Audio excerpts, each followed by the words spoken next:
Hello and welcome to the People's View.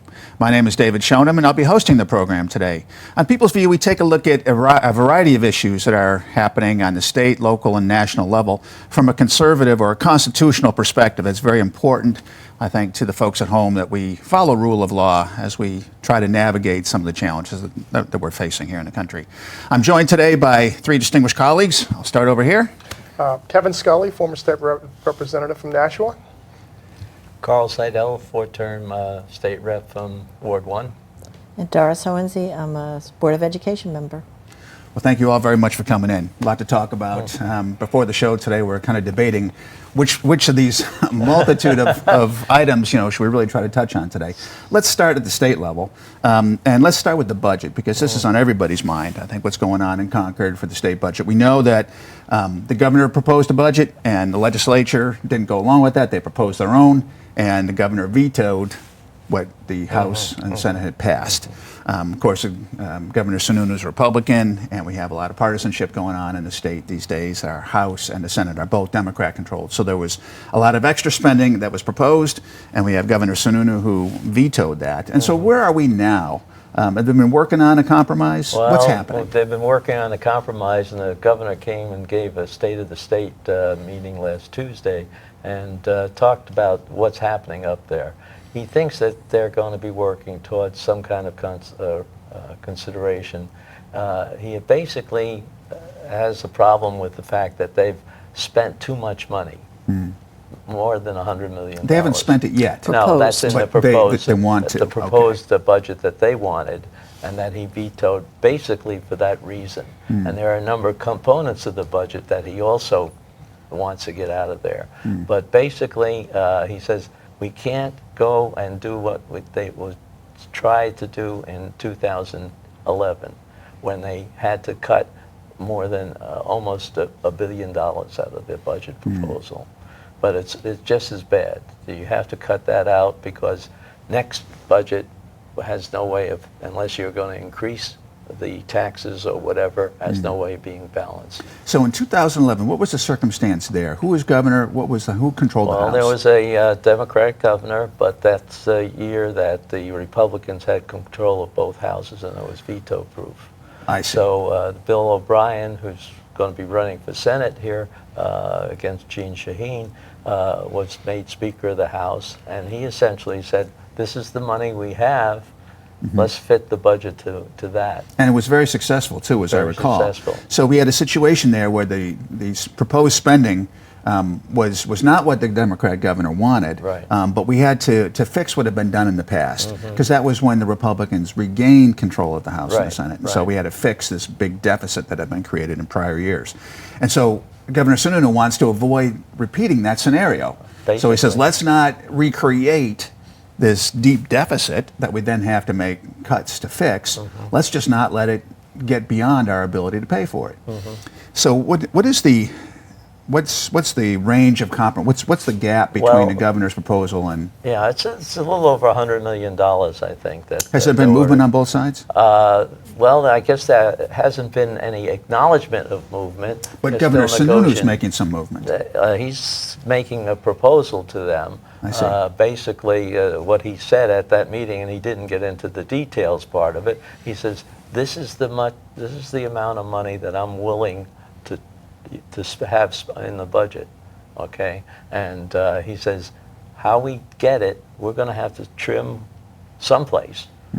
Yeah, let's negotiate that, but let's get that trimmed. This is what we have to meet, so we don't have a commitment for two sessions later where we have to raise taxes and everything, because he does not want to raise taxes. We want to avoid the raising of taxes. And speaking of taxes, some of the New Hampshire success that we have these days is a result of some cuts to the business taxes.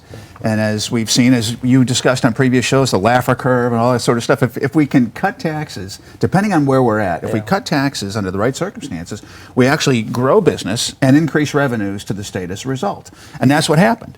Yes. So we have a proposal, we cut our taxes, this is the first year, and there's scheduled cuts small cuts, not large cuts. But as we make those changes, we see the revenue to the state actually increasing, and the Democrats By want hundreds to of millions of dollars. hundreds of millions of dollars. They want to reverse that. Right. In fact, they want to do it retroactively and force businesses that have been enjoying those savings to now have to find that Right. revenue, that money somewhere. Well, And, it's a question of whether it's constitutional, too. it's certainly not fair. Right. I can't imagine it's constitutional. But Governor Sununu certainly will not accept that. But his compromise says that there's a next wave of scheduled tax reductions we're going to be rolled out. It sounds like Again, January 1st. if we overreach what our goal was and have Mm-hmm. excess, then the next set of fractional, I guess, what is it, 0.2% or something, would be implemented in the coming year. Right, But because he's going to forego that, it sounds like. Right, the way it had been set up, I thought it was very prudent that the tax cuts never took effect unless we hit revenue goals. Exceeded So- revenue goals. Yeah, exceed them. So it was always a situation where we said we would never cut the taxes unless we always had enough to cover what we felt was necessary to run the government correctly. And so that's what was going on. The real problem here was that the budget that the Democrats just passed was trying to retroactively roll back a tax cut that was already in law. And it was going to really, it's so unfair to the businesses, especially when you're halfway through your tax year, and these people have already probably made 2 payments towards what their taxes are under law, and the Democrats were trying to roll it back such that they would now suddenly owe more money for the first half of the year after they had paid their That sounds taxes. very, very punitive, It's really. a retroactive tax, which again, I think Yeah. is unconstitutional.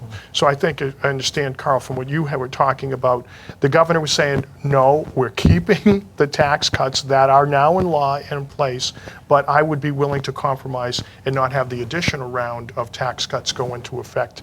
Even though we still may be bringing enough money in to cover all of government, the Democrats don't want to have those tax cuts go into place because they want more money to come in so they can spend more money. So Yeah. I think he's willing, I mean, at the end of the day, the people put a majority in the House, a Democrat majority in the House, a Democrat majority in the Senate. So I think he is trying to be reasonable and compromise, saying, Sure. I'm not, I think he's doing the right thing. He knows that we cannot simply allow the budget, the Democrat budget as is, to go into effect. It would ruin New Hampshire. But he is willing to make some concessions to the Democrats, which is to say that the next round of tax cuts would not go into effect. Right. And they wouldn't go back, too, because part of it was to increase the business taxes again. That was proposed in the budget, okay? It was not just to do away with the cuts, but to go back to what it was 2 years ago. Well, we have some of the highest business taxes Right. in the country. That's right. And we have, certainly national competition amongst other states, and we have strong regional competition. Here in the East, we have small states, and someone can locate in Massachusetts or New Hampshire, without changing their entire workforce, especially for us in the southern tier here. So these small differences in our competition is very, very important. What happens if no agreement is reached? Is there a continuing budget, and what would happen to the business taxes? Would they continue to be cut as proposed previous years? What would the status be if no agreement is reached on this budget bill? Well, the basic thing that happens is that they have to have another continuing resolution because they have to have some way of controlling the money. But the resolution generally is the budget that they're under for this year.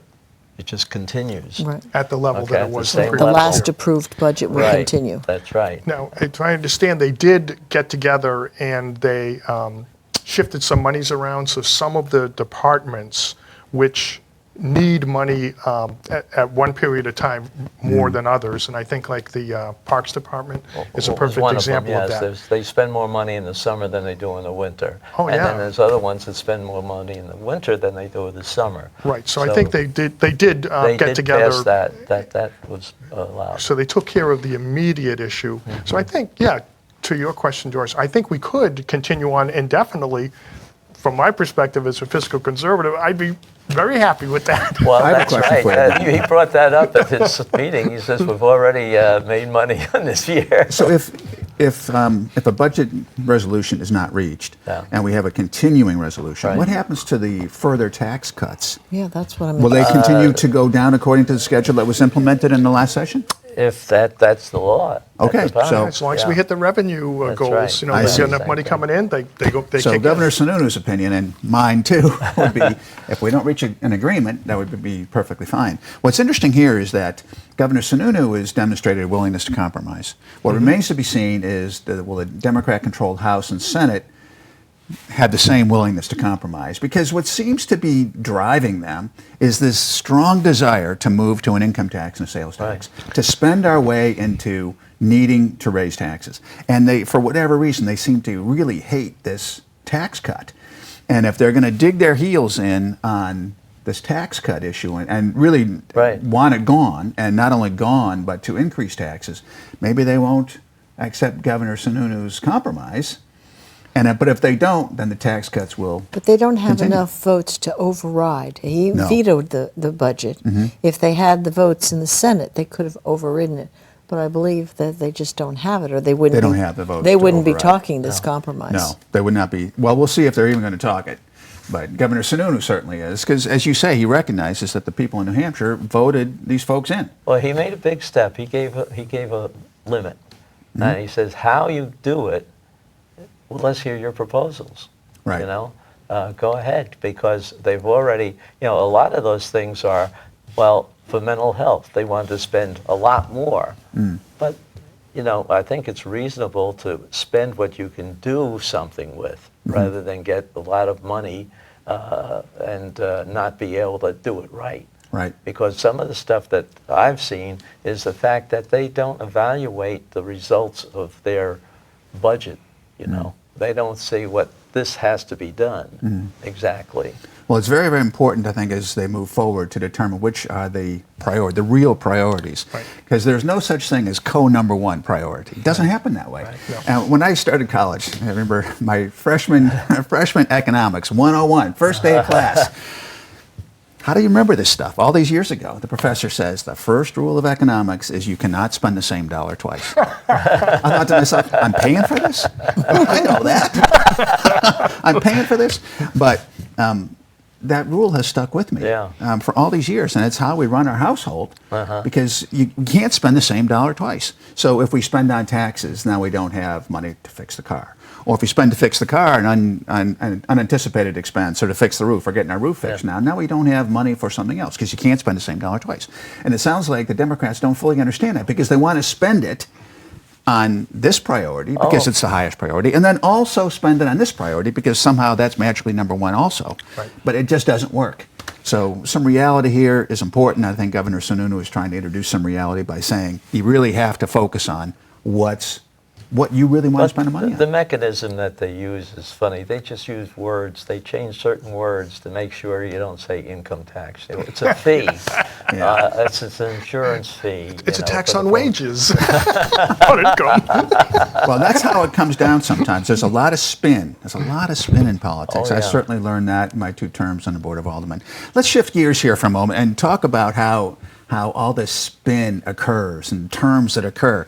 We've heard a lot about what's going on in Washington. We don't normally talk about Washington things on this show, but it's really kind of amusing sometimes to see what's going on. So we had Elijah Cummings, congressman from Baltimore, really talking to some of the border people about how awful things are in the concentration camps down on our southern border, and their deplorable conditions, and they're horrible, and people are living in abject poverty, and how terrible it is.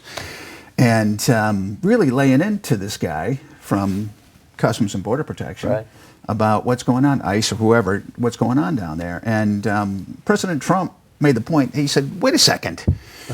Look at your own district. Right. You said yourself how deplorable conditions are in your own district. What about fixing what you think needs to be done in your district before you For your lambast constituents. this guy down here for your own constituents? What do you think about what's going on down there? Well, it seemed pretty darn hypocritical when he was caring so much about what was happening with illegal aliens on the border, and Trump was pointing out, well, wait a second, let's talk about the folks that you've been representing for 20 plus years.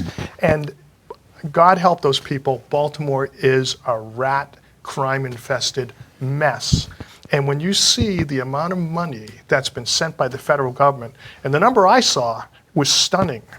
It was the federal government had given the city of Baltimore $16 billion in 2018. Where the hell did the money go? What was it spent on? I mean, you can go down there and you see some the video evidence. One of them I thought was really funny was, irony being what it is. There was a local TV station, and one of the reporters was saying, you should come down here, Mr. President, and take a look at this yourself before you start talking about it. And the camera pans over, and you see like a rat running across. I mean, I shouldn't be laughing about this, God, but it's still, it's awful. And here's this man who, well, again, from my perspective, I've seen this over and over again. The Democrats will promise the voters everything. They'll deliver nothing. And then they'll blame the Republicans. And they'll just keep doing the same thing over and over. And I'm hoping that the voters down there finally say, you know something, you've been lying to us all of these years. Right. You've been taking advantage of us. You've enriched yourselves while you kept us in misery. You know something, you don't deserve to be our congressman anymore. And I think Trump's really calling them out on this. And it's amazing to see what's happening here. And if they look at some of the stations, they're taking a hold of that and they're saying, look at the top 10 cities in this country, all run by Democrats and all have problems with crime, with sanitation, with housing and schools. Conditions that are much worse than what we see down at the border these days. So it is very hypocritical. And of course, then the spin really starts because then the accusations start flying. And so as soon as Trump complained about Representative Cummings, what happened? They started calling him a racist. Yeah. I mean, everybody, they immediately went to their go-to attack, you're racist, because it's shut people down in the past. It has in the past. Who wants to be called a racist, right? So they start screaming racist at you, you walk away in shame, and and you don't say anything anymore. Of course, I got to tell you, like Trump's superpower is, I think that he's like a honey badger, he just doesn't care. And he just goes at him, and the truth is brutal, it is ugly, but you know something, he is telling the truth. And I think it's a form of racism to say that you can't attack a minority politician because they're of their color. I mean, let's talk about what they're doing. Are you a corrupt person who is taking advantage of your constituents to enrich yourself and hurt them?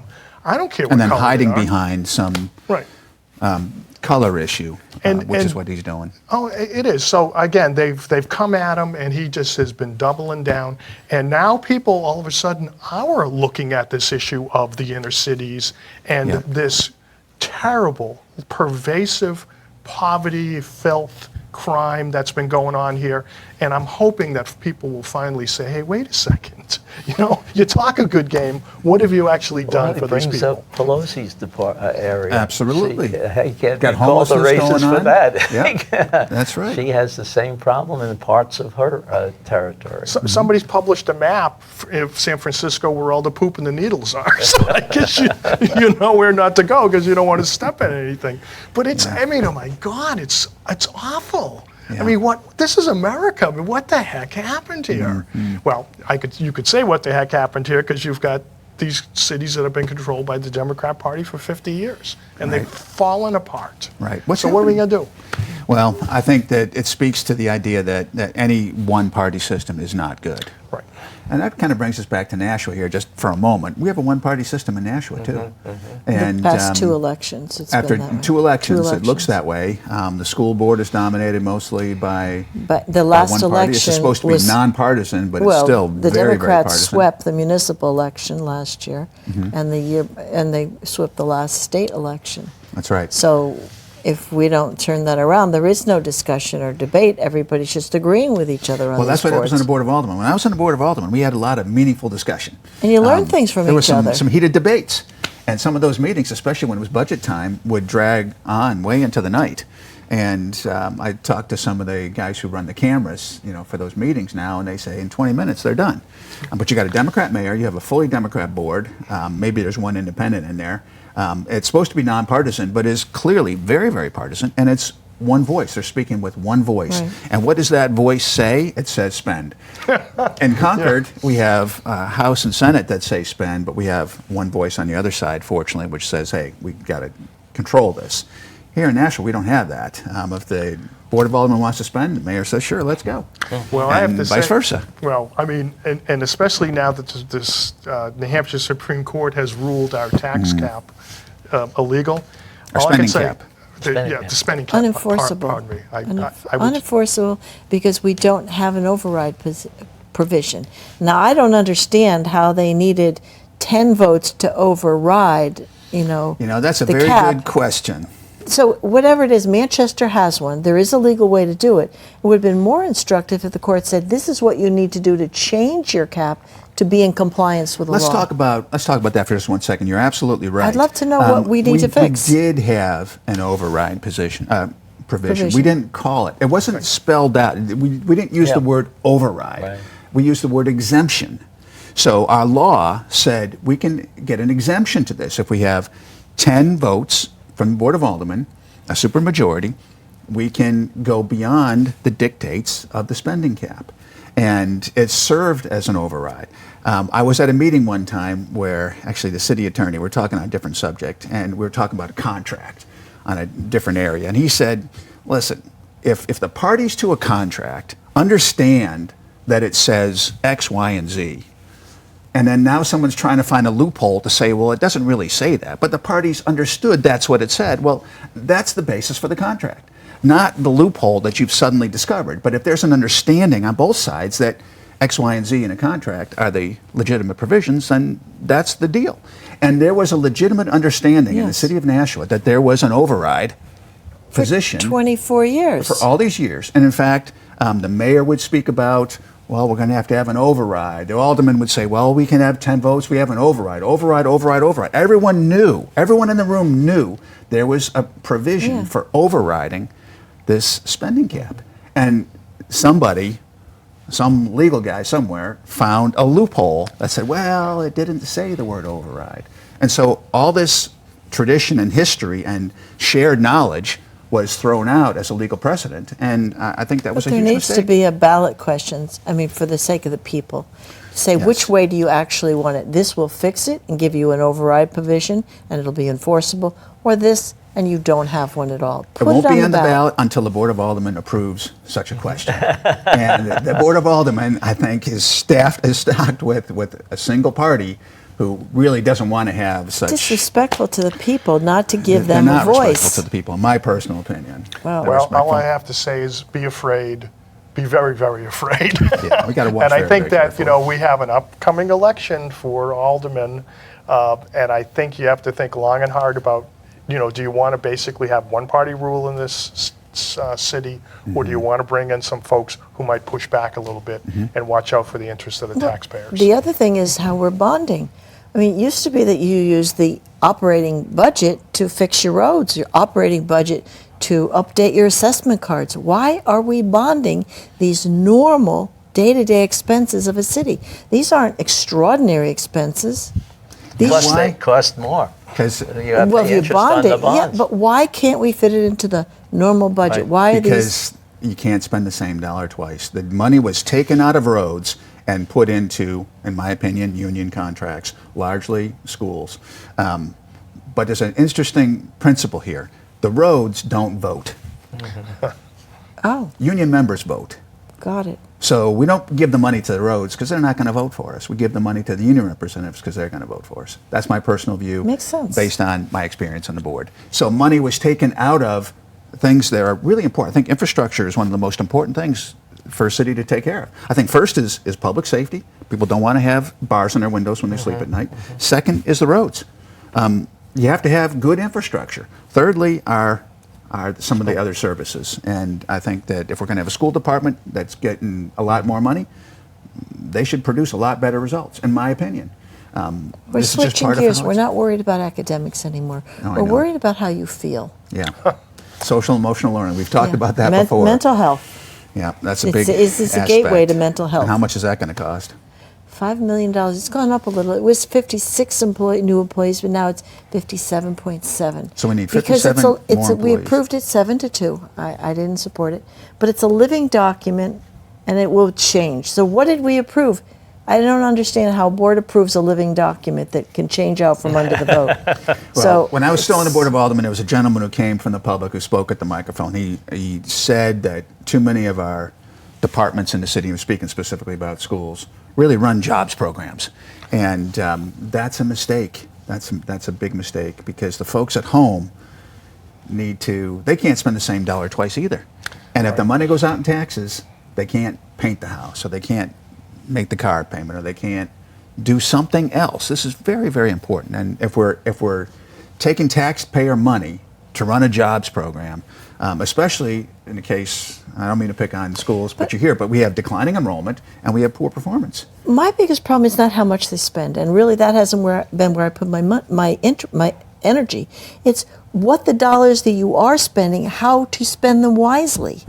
They don't analyze. You put in a pilot, it's permanent. They never look. It's supposed to be you put it in, you analyze it, you decide whether to expand it and to go forward. We did a K-5 pilot for social emotional learning. In the strategic plan, they're talking at every level. That's K-12. Well, where was the analysis? It hasn't even started. That's, again, part of the problem with a one-party system. With no opposition, Yeah, this is what happens. With no opposition, there's no accountability. none. Well, Doris, you've been doing such a great job raising those questions, which is, I think, one of the reasons why you seem to be so unpopular with other members of the board, because you are actually asking the questions that need to be asked. And we got to keep asking these questions. So that's why we want people to run for these positions. Yeah. School board, Board of Aldermen, Public Works. We have to get folks involved who care about their neighbors, their families, and the city of Nashua. Well, I think we have to tell all our audience, look, if you're interested and you want to think about it or you want to talk about it, talk to any one of us here from the program, and we'll help you to tell you about how these positions are and what kind of effort it needs from you. But we want interested people in the public to run for these offices. That sounds great. Thanks, Carl. Folks, we're out of time. Thank you very much. The 27 minutes zips by very, very fast. So thank you all for coming in. And thank you very much, too, for tuning in at home. You've been watching The People's View, and we're glad to have you, and we'll see you next time.